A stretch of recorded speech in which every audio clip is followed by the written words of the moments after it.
No firewood, no fuel, no problem. Ancient heat tricks that still beat modern survival. The cold doesn't care about your excuses. When wood runs out, modern heaters fail, and fuel is gone, heat becomes power. For thousands of years, people faced brutal winters with nothing but earth, stone, and sharp thinking. And they survived. Tonight, we're cracking open those forgotten systems that still work right now.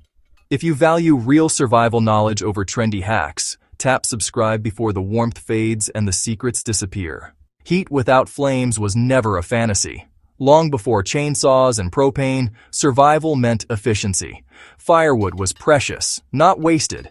Ancient builders understood a brutal truth. The best heat is the heat you don't lose. Their methods focused on trapping warmth, storing it, and releasing it slowly. No roaring fires, no constant feeding. Just quiet, relentless heat that lasted through the night. Stone and earth were the first batteries. Stone absorbs heat fast and releases it slowly. Ancient homes were built thick on purpose. Walls of rock, packed earth floors, and low ceilings created thermal mass that worked like a natural battery. A small fire burned briefly, heating the stone. Once the flames died, the walls did the work for hours. This principle still beats many modern setups because it doesn't rely on moving parts or fuel resupply. Underground living changed the game. Digging down was smarter than building up. Below the frost line, temperatures stay stable year-round. Ancient shelters carved into hillsides or sunk into the ground stayed warmer in winter and cooler in summer. Wind couldn't steal the heat. Thin walls weren't a weakness anymore. Even today, emergency dugouts and earth-sheltered rooms outperform surface shelters in heat retention with zero fuel. Body heat was engineered, not wasted. People didn't just rely on fires, they designed spaces to trap human warmth. Sleeping platforms were raised, rooms were smaller. Families slept together by necessity, not comfort. In tight quarters, body heat alone could raise temperatures by several degrees. That difference meant survival. This is why ancient shelters feel cramped by modern standards. Size was the enemy of warmth. Smoke was used without burning wood all night.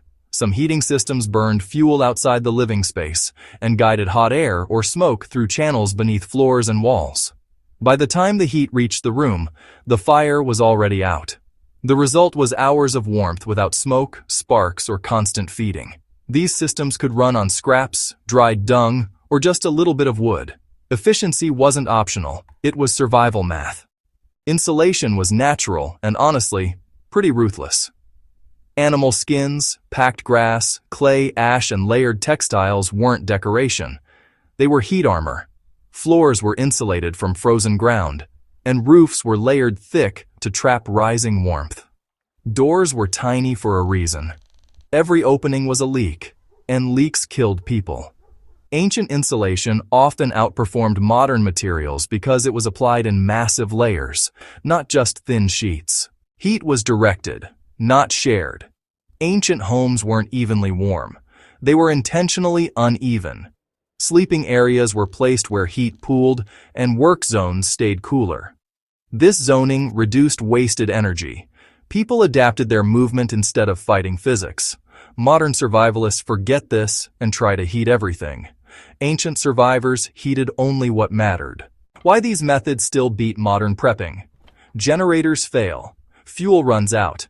Electronics break. Stone, earth, and smart design don't. These ancient systems require no resupply, no maintenance contracts, and no electricity. Once built, they work silently for decades. That's why variations of these techniques were still used well into the 20th century, during World War II wartime shortages and sieges. When supply chains collapse, old knowledge becomes cutting edge again. The real lesson history is screaming at us. Heat isn't about fire. It's about control. Control of airflow. Control of mass. Control of space. Ancient people didn't panic when wood was scarce. They adapted their architecture, routines, and expectations. That mindset is the real survival weapon. Not gadgets, not trends. Understanding. If this kind of forgotten survival knowledge matters to you, subscribe to History's Survival Code and share this with someone who still thinks warmth only comes from flames. The cold always returns. Knowledge is what keeps you alive.